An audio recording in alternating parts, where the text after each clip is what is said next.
The move by Senator Ifeanyi Okowa to halt the spread of the obedient movement in Delta State has hit the rocks, as Josiah Omenuoma, an arrowhead of the movement in the state, formally turns down the offer of appointment to serve as a special assistant to the governor on youth mobilization.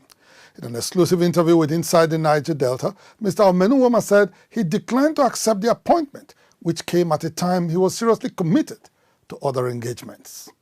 Shortly after Josiah Omenuoma, convener of the obedient movement in Isoko land, led other youths on a sensitization rally across Isoko communities in Delta State, he was on the 22nd of July 2022 offered an appointment to serve as special assistant on youth mobilization to Governor Ifeanyi Okowa.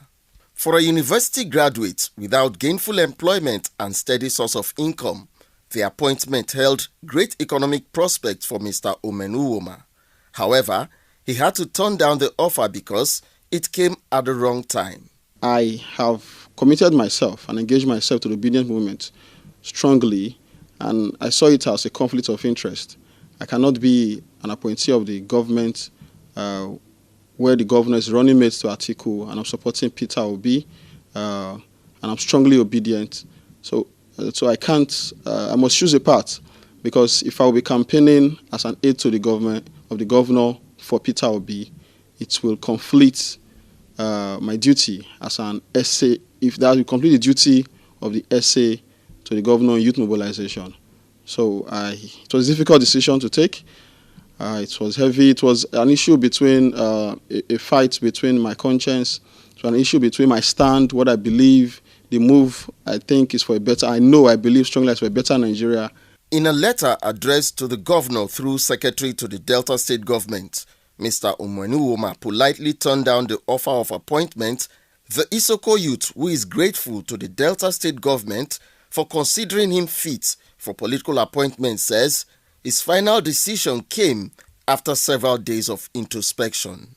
Between the 22nd of July to the 2nd of August, the deliberation was much for me.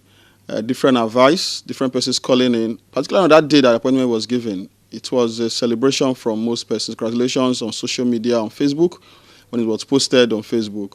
Calls, especially that day, that 22nd of July, my phone went off 3 times. The calls coming in during my boundary 3 times. I charged again, it called congratulating me. As many persons were saying it's a good opportunity for me to grow politically. Persons were saying it's something that could taint my image and all of that. But in all of that, that didn't really matter to me. What mattered most was my conscience, what I think, what my conscience told me is good, my inner peace. That was what was most important to me, and that was what informed my decision of declining it at the end of the day. Mr. Omenuoma's rejection of the recent appointment offer has continued to inspire members of the obedient movement, which is giving Governor Okowa the jitters in Delta State. The vice presidential candidate of the PDP also faces a stiff opposition within his party, having been on a collision course with prominent leaders of the party and elders of the state who feel betrayed by him in the politics of 2023 and are waiting to vent their anger. It goes without saying that Senator Ifeanyi Okowa is about to face perhaps the biggest battle ever fought throughout his entire political career. Inside the Niger Delta.